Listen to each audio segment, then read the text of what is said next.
morning, class 10th student. Today we are attended Surdas pad number 4 explanation. Please be very carefully listen me. Hari हैं राजनीति पढ़ आए, हरि हैं राजनीति पढ़ आए, समझी बात कहत मधुकर के समाचार सब पाए। एक अति चतुर होते पहले ही अब गुरु ग्रंथ पठाए, बड़ी बुद्धि जानी जो उनकी जोग संदेश पठाए। उधो भले लोग आगे के परहित डोलत धाये, अब अपने मन फेर पाइयै चलत जो होते चुराए। ते क्यों अनीत करे आपुन जे और अनीत छुड़ाए, राजधर्म तो यही सूर जो प्रजा न जाहि सताए। देखिए, सगुण भक्ति की कृष्णाशयी शाखा के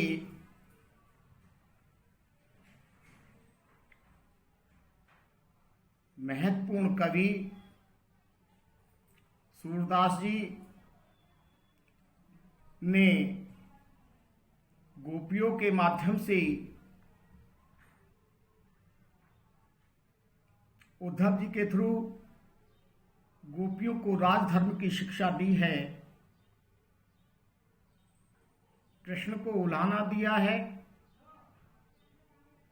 क्योंकि वो उनके वियोग में सूख सूख करके पिंजर हो गई हैं और जो गोपियों से वो मथुरा जाने से पूर्व वायदा करके गए थे उसकी अवधि भी बीत चुकी है। लगा रात दिन अपने आंखों से आंसू बहाती रहती हैं। उनका चेहरा, उनके गाल भी काजल जो आंखों में पड़ा हुआ उसे धुल धुल करके काले हो गए हैं, सूख करके पिंजर हो गई हैं और उन्होंने खाना पीना छोड़ दिया है। परंतु उम्मीद नहीं छोड़ी थी अब तक कि आज नहीं तो कल कृष्ण जी आ जाएंगे। हो सकता है राजकाज में कुछ विलंब हो रहा हो, परंतु जब उन्होंने उद्धव जी को योग साधना का संदेश लेकर के गोपियों के पास भेजा तो उनके बहुत बड़ी पीड़ा हुई। तो कृष्ण जी को उद्धव जी के थ्रू राजधर्म की याद दिलाई कि राजधर्म क्या है। हरि हैं राजनीति पढ़ाए, उद्धव जी से गोपियां कहती हैं कि एक तो स्वयं भगवान हैं जो राजनीति में पहले से ही पारंगत थे, और हे उद्धव जी, जो कुछ कसर बाकी थी आपके सानिध्य में रह करके उस कमी को भी उन्होंने पूरा कर लिया है। बहुत चतुर और चालाक हो गए हैं। तो इस प्रकार पीड़ा भरे शब्द मधुकर से गोपियों ने कहे। मधुकर मीन्स है भोरा, जो उद्धव जी के लिए गोपियों ने प्रयोग किया है। समझी बात कहत मधुकर के, वो उद्धव जी को समझा करके कहती हैं कि हे उद्धव जी, जो तुमने हमें समाचार दिया है कृष्ण का, वो हम भली भांति समझ चुकी हैं। वो क्या चाहते हैं वो भी अब हम समझ चुकी हैं। उन्होंने जो हमारे साथ विश्वासघात किया है, इससे हमें बहुत बड़ी पीड़ा पहुंची है। एक अति चतुर होते पहले ही, एक तो पहले से ही वो बहुत चतुर थे, बहुत चालाक थे। अब गुरु ग्रंथ पढ़ाए, अब तुम जैसे गुरु ने निर्गुण ब्रह्म के महान विद्वान आप जैसे हे उद्धव जी गुरु मिल गए हैं। जो रही सही कसर है अब वो पूरी हो गई है। उन्होंने जो संदेशा भेजा है हम उस संदेश को सुनकर के भली भांति जान गई। थर्ड लाइन, बड़ी बुद्धि जानी जो उनकी, जो वो संदेश पठाए। बड़ी बुद्धि जानी जो उनकी अर्थात वो अपने में बहुत होशियार बन गए हैं। उनकी बुद्धि बहुत प्रखर हो गई है, इसीलिए उन्होंने हमारी परवाह न करके हमारी सगुण भक्ति को नजरअंदाज करके तुम्हारे माध्यम से निर्गुण ब्रह्म की उपासना का जो संदेश भेजा है, निश्चित ही रूप से उसने हमारे हृदय को तार तार कर दिया है, जार बेजार कर दिया है। उधो भले लोग आगे के परहित दौलत दाए। हे उद्धव जी, हम गोपियों के मध्य में तुम्हारी दाल नहीं गलने वाली।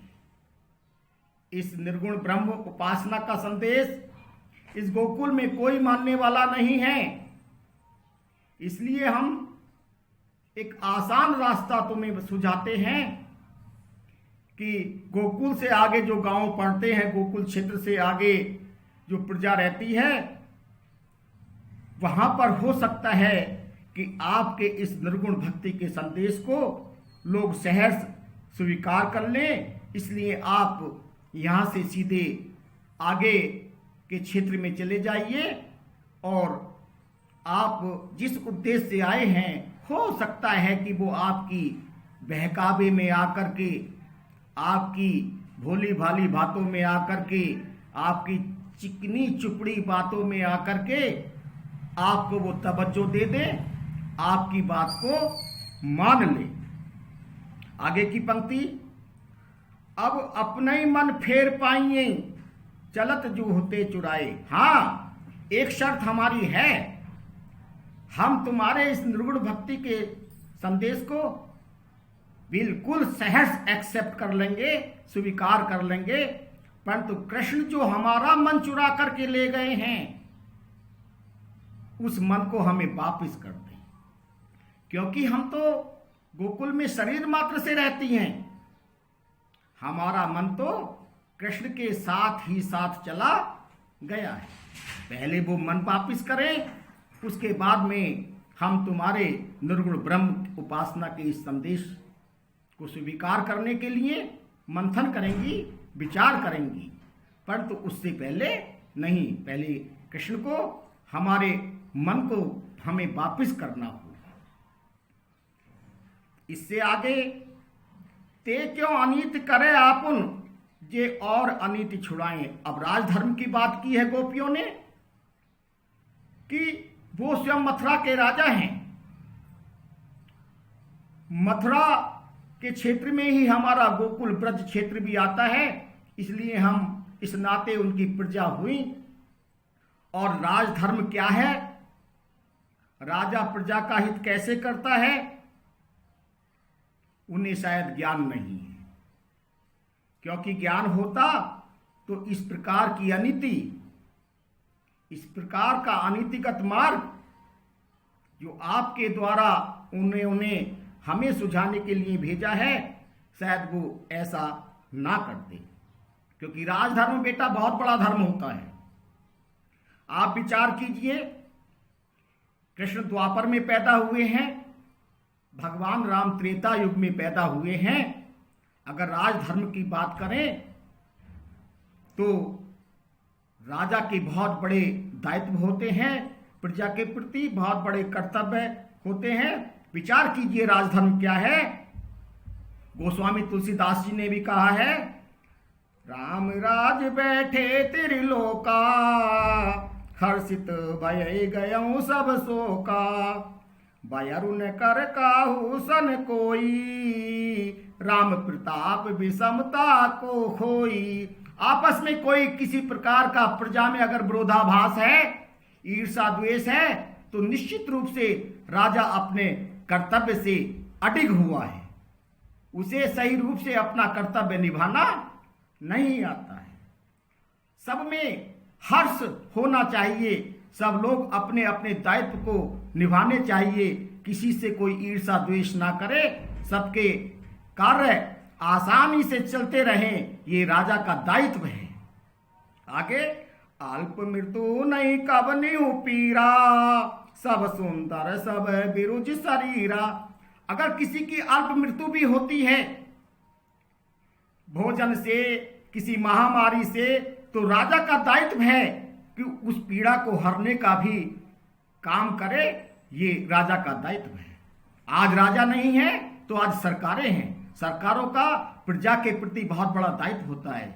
जैसे इस समय कोरोना वायरस चल रहा है, हमारी पूरी सरकार एक साथ लगी हुई है, रात दिन काम कर रहे हैं, तो ये राजधर्म है बेटा, इस पर विचार करना चाहिए। आगे, नहीं दरिद्र को दुखी न दीना, नहीं को अबुद न लक्षण हीना। राजधर्म में, राजा के राज में कोई दरिद्र नहीं होना चाहिए, किसी को किसी प्रकार की पीड़ा नहीं होनी चाहिए, तो ये है राजधर्म। उस राजधर्म का याद दिलाया है उद्धव जी के माध्यम से भगवान श्री कृष्ण को, जो अपने दायित्व को गोपियों के प्रति भूले पड़े हैं। राजा तो दूसरों की अनीति छुड़ाने वाला है, प्रजा अगर अनीति करती है उसे दंड देकर के सही मार्ग पर लाने वाला है, पर तो उद्धव जी उन्होंने तो हमारे साथ ही अनीति कर दी। अब आप बताइए कि वो राजधर्म के साथ हैं या राजधर्म से विमुख हैं, क्योंकि आप भी निर्गुण भक्ति के महान पंडित हैं। राजधर्म तो यह सूर जो प्रजा न जाहि सताए। राजा का धर्म है कि प्रजा को किसी भी प्रकार की कोई पीड़ा नहीं होनी चाहिए, उसके तीनों प्रकार के जो दुख हैं, दैहिक दैविक भौतिक जो ताप हैं, उसके राज से समाप्त हो जाने चाहिए। तो राजा को समझ लेना चाहिए कि उसने अपने दायित्व के प्रति पूर्ण रूप से पालन किया है, वो अपने कर्तव्य पर खरा उतरा है। जय हिंद, जय भारत।